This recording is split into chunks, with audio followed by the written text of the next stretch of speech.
শোনো মেজো বউ, নেপাল বেঁচে থাকতে আমার কাছ থেকে কিছু টাকা নিয়েছিল।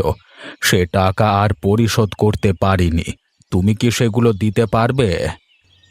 আমি কি করে দিব দাদা? আমার হাতে তো একটাও টাকা নেই। ওর চিকিৎসার পেছনে সব খরচ হয়ে গেছে। সে কথা তো আমরা শুনবো না মেজো। টাকা না থাকলে অন্য কিছু দিয়ে তা পরিশোধ করো।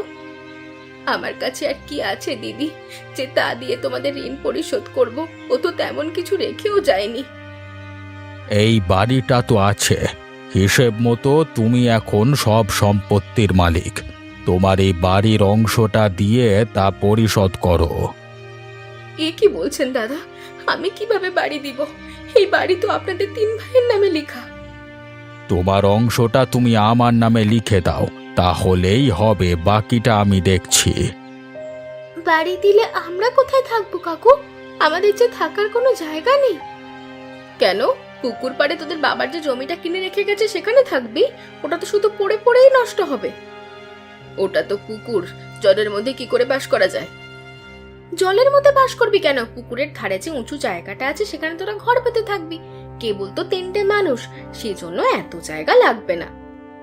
তোমরা তো 2জন মানুষ, তোমাদের এত বড় বাড়ির কি দরকার? তা কি আমি তোকে বলবো মেয়ে?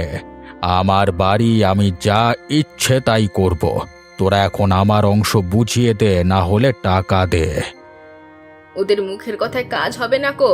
তুমি মোড়ল মশাইয়ের কাছে যাও, সালিশি বসিয়ে জায়গা জমি নিতে হবে। মৃত মানুষের নামে সালিশ বসানোর দরকার নেই দিদি। আমরা বাড়ি ছেড়ে যাচ্ছি, ওই পুকুর পাড়েই আজ থেকে থাকবো। কিন্তু মা, পুকুর পাড়ে তো কোনো ঘর নেই, আমরা থাকবো কি করে? মোড়ল মশাইয়ের কাছ থেকে কটা বাঁশ আর খড় চেয়ে আনতে হবে, তাই দিয়ে একটা কুঁড়ে ঘর তৈরি করব। তাই করো। আজকের দিনের মধ্যে সব শেষ করে আমার বাড়ি থেকে বিদেয় হও। আমি আর ঝামেলা রাখতে চাই না।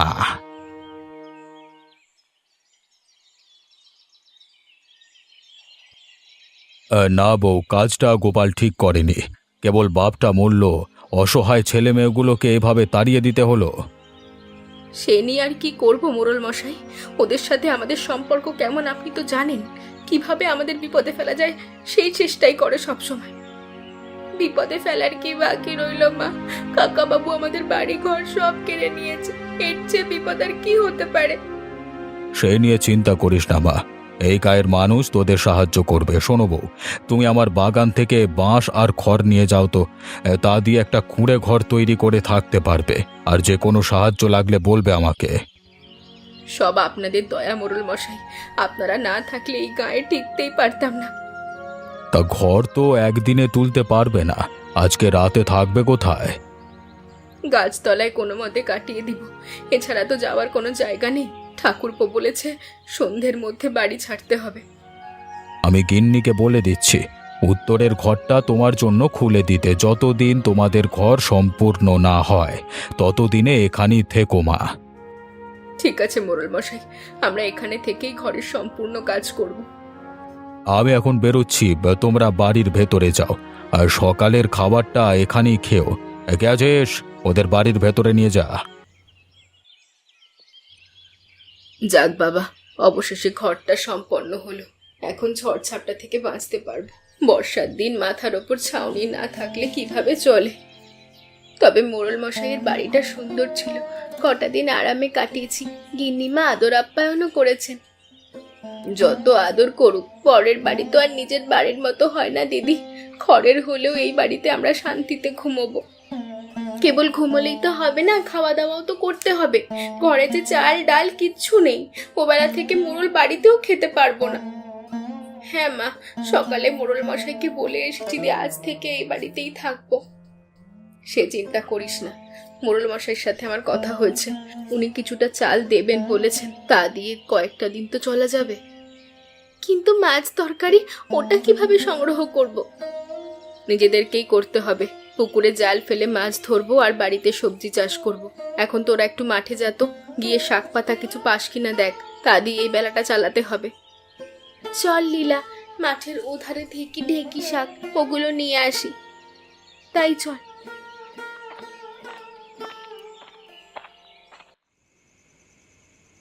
মেয়েগুলো সে কখন মাঠে গেল, এখনো ফেরার নাম নেই। এদিকে একা একা আমি কদিক সামলাবো। ওই তো ওরা আসছে দেখা যাচ্ছে।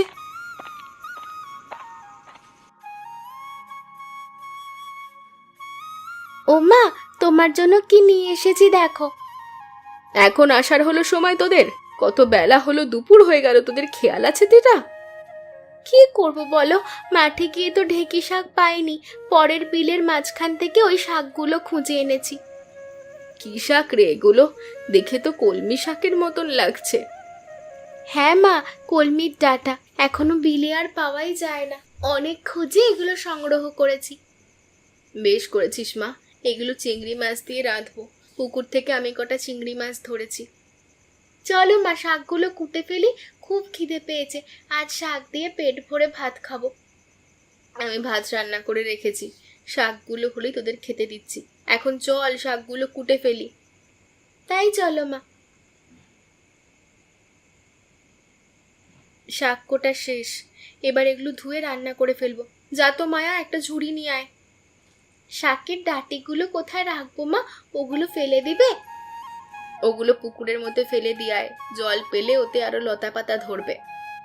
তাহলে তো আরো ভালো হবে মা, আমরা ওগুলো থেকে কলমি শাক খাবো। হ্যাঁ রে, মাঠে ঘাটে তো কলমি শাক নেই, সব জল শুকিয়ে গেছে। যদি এখানে থাকে তবে কিছু খাওয়া যাবে। তাহলে চল ওগুলো ফেলে দিয়ে আসি। চল মায়া, তাড়াতাড়ি চল, আকাশটা মেঘলা হয়ে আসছে, যে কোনো সময় বৃষ্টি আসবে।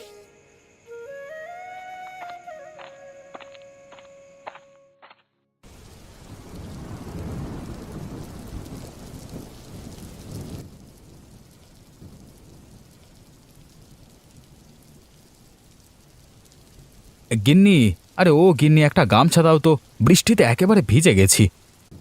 বলেছিলাম ছাতাটা নিয়ে যেতে, আমার কথাটা যখন একটু শুনতে। জ্বর বাঁধালে কালকে অফিস যাবে কি করে? অফিস আর যেতে হবে না গিন্নি, কাল থেকে আমার অফিস ছুটি। অফিস ছুটি? বলো কি, যে অফিসে শুক্রবারেও একবেলা কাজ করিয়ে ছাড়ে সেটা আবার ছুটি? মানে আমার চাকরিটা চলে গেছে গিন্নি। অফিসে কর্মীদের বেতন নিয়ে কথা বলেছিলাম, সেজন্য বড় সাহেব আজকে আমাকে ডেকে না করে দিলেন। সে কি গো, চাকরি না থাকলে সংসার চলবে কি করে? দুবেলা দুটো ভাত কি করে খাবো? ভাবছি গ্রামে চলে যাব। এখানে তো অনেক দিন থেকেছি, শহরের স্বাদ মিটে গেছে একেবারে আর কি।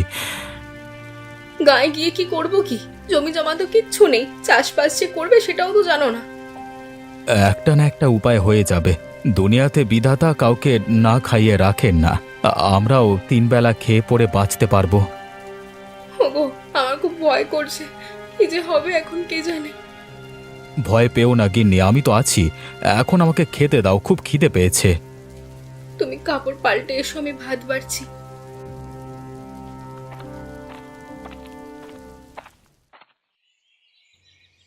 সেই সকালবেলা মেয়েগুলো বের হলো, এখনো ফেরার নাম নেই। এদিকে ঘরেও তো কিছু নেই যে রান্না করব।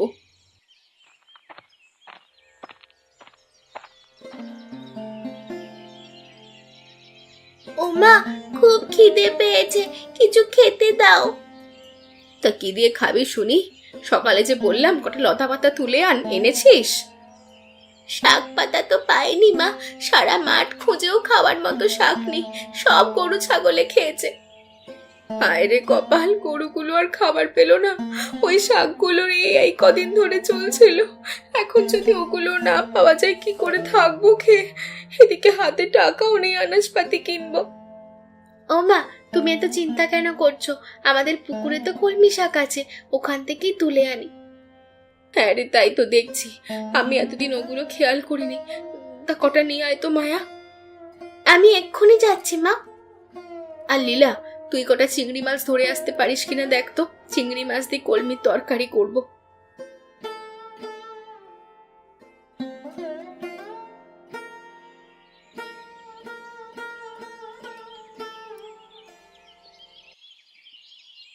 এই দেখো মা, কতগুলো শাক তুলেছি। বেশ বেশ, এতে হয়ে যাবে। লীলা, তুই কিছু পেলি? না গো মা, চিংড়ি পাইনি, পানি নড়লেই ওগুলো পালিয়ে যায়। থাক মা, আজ আর চিংড়ি লাগবে না। ডাল দিয়ে কলমি শাকের ভরা বানাবো। চালের সাথে গিদিমা কতগুলো ডাল দিয়েছিল, তার কিছুটা এখনো আছে। তাহলে চলো মা, রান্না শুরু করে দিই। খেয়ে দিয়ে ঘোষদের বাড়ি যাব, শুনেছি ওরা চাল ভাড়ার জন্য লোক দেখছে। বৌমা, আরে ও বৌমা, বাড়িতে আছো? মোড়ল মশাই যে, আসুন আসুন, আমি বাড়িতেই আছি। তা সংসার কেমন চলছে তোমাদের? সেদিন চলে আসবার পর আমি মেয়ের বাড়িতে গেছিলাম, তাই আর খোঁজ নিতে পারিনি। ভালোই চলছে। আমিও আপনার খোঁজ নিয়েছিলাম, গিন্নিমা বললেন আপনি বাড়িতে নেই। তা হাট বাজার কিভাবে করছো? হাতে টাকা আছে? আপনি যে চালগুলো দিয়েছিলেন তাই খাচ্ছি, আর শাক পাতা খেয়ে কোনোভাবে দিন কাটাচ্ছি। আজ যে পুকুর থেকে কলমি শাক তুলেছি তাই রাঁধবো। বাহ বাহ বাহ বাহ বাহ! কলমি শাক তো খুব মজার খাবার। আগে এই বিলে অনেক হতো, এখন আর পাওয়া যায় না। তা বৌমা, বেশি হলে আমাকে এক আঁটি কলমি শাক দিও তো। হ্যাঁ হ্যাঁ, আপনি নিয়ে যান না। ওমা লীলা, মোড়ল মশাইকে কটা শাক তুলে দে না। এখানেই তো অনেক আছে মা, আমাদের এতগুলো লাগবে না, এখান থেকেই দিয়ে দিই। তাই দাও দিদি, আমরা দুজন মানুষ, এত শাক লাগবে না। এই নিন মোড়ল মশাই, শাকগুলো একেবারে তরতাজা, খেয়ে মজা পাবেন। এই টাকাটা রাখো মা, এটা দিয়ে কিছু কিছু হাট বাজার কিনে নিও। আমারও অবস্থা ভালো নয়, এবার ফসল হয়নি জমিতে, না হলে আরও কিছু চাল দিতে পারতাম। না না মোড়ল মশাই, আপনি অনেক সাহায্য করেছেন, আপনার কাছ থেকে আমরা এগুলো নিতে পারবো না। এই শাক আপনাকে এমনি দিয়েছি। রাখো তো মা, তোমাদের এখন বিপদের সময়, এটা কাজে লাগবে। আর কয়েকদিন পর পর আমাকে এক আঁটি করে শাক দিয়ে এসো, আমি তোমাদের 10 টাকা করে দেব। হ্যাঁ মা, ভালো ব্যবসায়ী তো হলো, কদিন পর পর 10 টাকা করে পাবো। হ্যাঁ রে, এই কলমি শাক অনেকে পছন্দ করে, আমাদের পুকুরে এগুলো হয় জানলে সবাই নিতে আসবে। তাহলে এক কাজ করা যায় মা, আমাদের পুকুরে কলমি চাষ শুরু করি, এটা দিয়েই আমাদের ভাগ্য ফিরবে। হ্যাঁ রে, ভালো একটা বুদ্ধি দিয়েছিস। এই পুকুরে কলমি চাষ করলে সারা বছর বিক্রি করতে পারবো। আর এখন বর্ষাকাল, পুকুরে পানি টইটম্বুর, নতুন পানিতে কলমি ভালোই হবে। কিন্তু কিভাবে চাষ করব? এগুলো তো অন্য গাছের মতো পুঁতে রাখা যাবে না মাটিতে। কলমির ডাঁটাগুলো পুকুরে ছড়িয়ে দিলেই হবে, ওতে জায়গা পেয়ে ওরা আরো তাড়াতাড়ি বাড়বে। তবে তাই করি মা, যে গাছগুলো আছে সেগুলো সারা পুকুরে ছড়িয়ে দিই। বেশ, তবে তোরা এক কাজ কর, আমি শাকগুলো রান্না করি গিয়ে। মায়ামতী, লীলাবতী, কোথায় গেলি মা? তাড়াতাড়ি এইদিকে আয়, বেলা পড়ে গেল। তোরা কখন হাটে গিয়ে শাকগুলো বিক্রি করবি বলতো? এই তো যাচ্ছি মা, অনেক সময় আছে, তাছাড়া ও শাক নিয়ে গেলেই বিক্রি হয়ে যায়।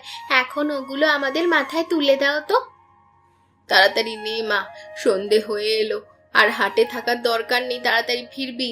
দামাদামি করার দরকার নেই, কম দাম দিয়ে দিবি। কম দামে কেন বিক্রি করব? আমাদের শাকগুলো চাষ করতে কষ্ট হয় না? ওরে, সব জায়গায় ব্যবসা করতে হয় না। এখনকার সব মানুষ দরিদ্র, ওদের কাছ থেকে কম টাকায় দিলে তোদের আশীর্বাদ করবে। মা ঠিকই বলেছে, কম দামে দিলে মানুষ বেশি করে শাক কিনবে, অন্যদের কাছেও আমাদের শাকের কথা বলবে, এতে আমাদের শাকের চাহিদা বাড়বে। এই তো বুঝেছিস, নে এবার ঝুড়িগুলো নিয়ে হাটে যা। তুমি তুলে দাও মা। আর শোন, ফেরার পথে চাল ডাল নিয়ে আসিস, ঘরে কিচ্ছু নেই। ঠিক আছে, আনবো ক্ষণ।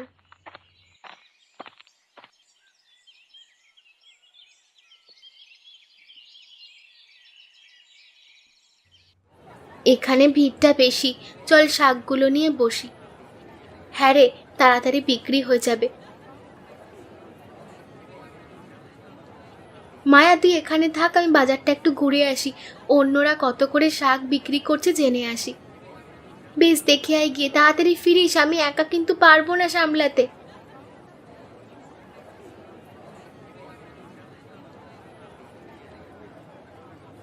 কি হে খুকি, কি শাক নিয়ে এসেছো হাটে? কলমি শাক কাকু, একেবারে তরতাজা, পুকুর থেকে তুলে এনেছি। আরে এইগুলো তোমাদের চাষের কলমি শাক? হ্যাঁ কাকু, আমরা পুকুরে কলমির চাষ করি, দেবো নাকি এক আঁটি? আমার তো অনেকগুলো লাগবে মা, সবগুলো শাক তুমি কত রাখবে? এখানে 600 টাকার শাক আছে কাকু, আপনি 500 দিয়ে নিতে পারেন। একসাথে নিচ্ছেন তাই কমে দিচ্ছি। বেশ বেশ, তোমাকে আমি 500ই দিলাম, এই নাও টাকা। আর প্রতিদিন এখানে শাক নিয়ে আসবে তো? হ্যাঁ, আমরা প্রতিদিনই আসি। তাহলে সব শাক আমাকে দেবে। শহরে আমার একটা দোকান আছে, সেখানে কলমি শাকের খুব চাহিদা। ঠিক আছে কাকু, আপনাকে আমাদের শাক দেব, তবে পরের বার থেকে দামটা একটু বাড়িয়ে দিতে হবে। সেটা পরে দেখা যাবে। তোমাদের দাম অনুযায়ী টাকাটা দেব আমি।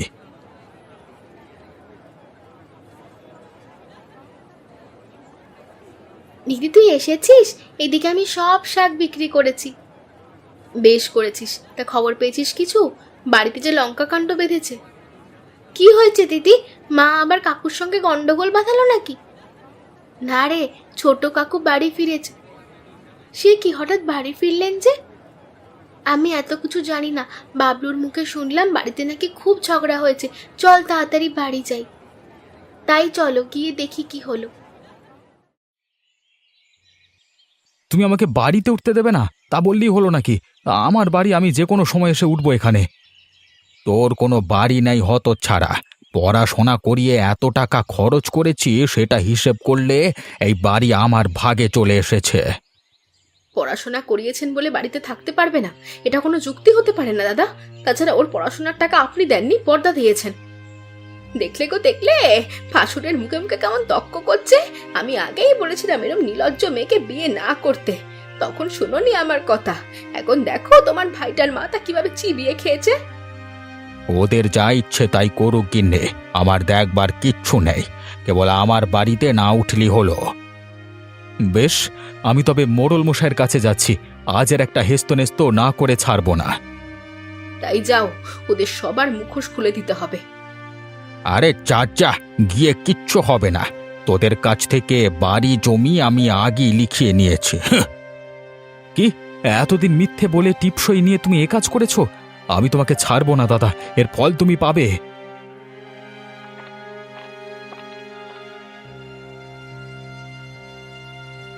শোনো তপন, মাথা ঠান্ডা করো। এখন বিচার সালিশ বসালে কোনো লাভ হবে না, বরং লোক হাসানো হবে। তার চেয়ে নিজেরা বিষয়টা সমাধান করো। তোমার এত বুদ্ধি দিতে হবে না মেজো বউ, ওদের যা ইচ্ছে তাই করুক। ওদের সব জমি আমি লিখে নিয়েছি, মোড়ল তো দূরের কথা, হাইকোর্টে গিয়েও কিচ্ছু করতে পারবে না।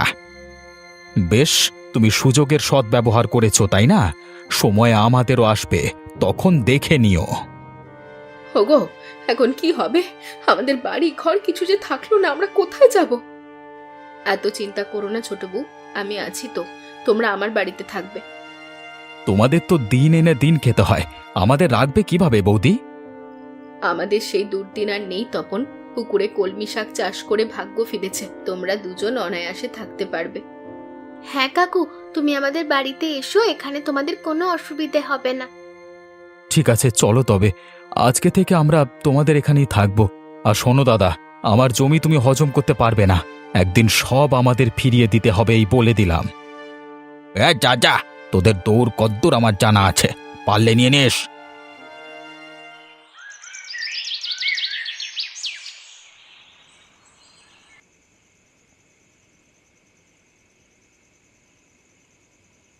নাও তপন, কটা ভাত খেয়ে নাও, কখন থেকে না খেয়ে আছো। না বৌদি, খেতে ইচ্ছে করছে না। কি যে এক মুশকিলে পড়লাম, এখন কি করব বলো তো? এত চিন্তা করো না, কোনো না কোনো একটা উপায় হবেই। আচ্ছা দিদি, তোমরা তো পুকুরে কলমির চাষ করছো, আমরাও কি কাজ করতে পারবো না? পারবে না কেন? তোমরাও পারবে। আমাদের এখান থেকে তো কত মানুষ কলমি শাক কিনে নিয়ে যায়, তাদের হোটেলে রান্না করে। তাহলে এক কাজ করা যায়, ওই কলমি শাক দিয়ে আমরাই একটা হোটেল খুলতে পারি, সেখানে কলমি শাক দিয়ে বিভিন্ন খাবার রান্না হবে। হ্যাঁ গো কাকু, এ করলে খুব ভালো হয়। আমরা পুকুরে কলমি ফলাবো আর তুমি আর কাকি হোটেল চালাবে। কিন্তু এর জন্য তো পুঁজি দরকার, হোটেল খুলতে তো অনেক টাকা লাগবে। সে নিয়ে তুমি চিন্তা করো না, কলমি শাক বিক্রি করে আমি কিছু টাকা জমিয়েছি, তাই দিয়েই শুরু করব। হ্যাঁ হ্যাঁ, খুব ভালো হবে, আমরা লাভ করে আপনার টাকা ফিরিয়ে দেব। ঠিক আছে বউ, সে তোমার সুবিধা করে দিও, আমি তো আর পালিয়ে যাচ্ছি না। বৌদি, তুমি আজকে আমাকে বাঁচালে। এতক্ষণ পর মাথা থেকে একটা চিন্তার বোঝ নামলো। এবার নাও, তাড়াতাড়ি খাওয়াটা শেষ করো। তোমাদের খাইয়ে আমি এবার কলমি তুলতে যাব। এদিকে আকাশের অবস্থা ভালো নয়, যে কোনো সময় বৃষ্টি শুরু হবে।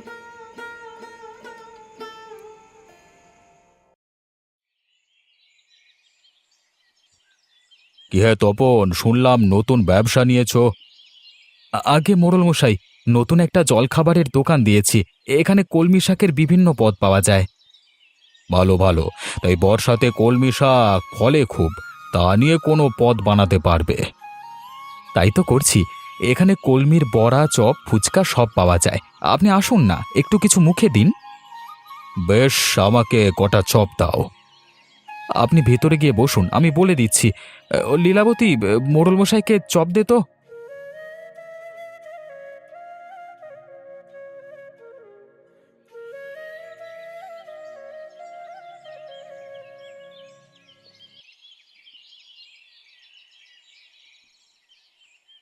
কাকু, ও কাকু, তোমার শাক চলে এসেছে, এই যে রেখে গেলাম। আর একটু সকালে দিয়ে যাবি মায়া, রান্না শেষ করতে দেরি হয়ে যায়। এত লোক শাক নিতে আসে, আমি আর মা সব দিক সামলে উঠতে তো পারি না। এদিকে দোকানেও খুব চাপ হচ্ছে, দেখি কটা কাজের লোক রাখতে হবে। আর হ্যাঁ, এই টাকাটা বৌদিকে দিবি। শাক চাষের জন্য পাশে আরেকটা পুকুর দেখেছিল, ওটার বায়না দিতে হবে আজকে। সে কি কাকা, নতুন করে পুকুর কিনছো? হ্যাঁ রে, এই বর্ষাতে কলমি শাকের চাহিদা অনেক। ভাবছি শহরেও একটা দোকান দেব, সেই জন্য চাষবাসও বাড়াতে হবে। ঠিক আছে কাকু, আমি মাকে টাকাটা দিচ্ছি। আর বড় কাকু এসেছিল মায়ের কাছে, ওরা নাকি আবার একসঙ্গে থাকতে চায়। না না, ওদের সাথে আর নয়। যারা বিপদে দূরে সরে যায় তাদের সাথে আমরা আত্মীয়তা রাখবো না। হ্যাঁ কাকু, কথায় আছে, বিপদের বন্ধুই প্রকৃত বন্ধু। এই যে মোড়ল মশাই আমাদের বিপদের দিনে সাহায্য করেছে, আমরা সারা জীবন তাকে মনে রাখবো। আর বড় কাকুকে সব সময় ঘৃণা করব।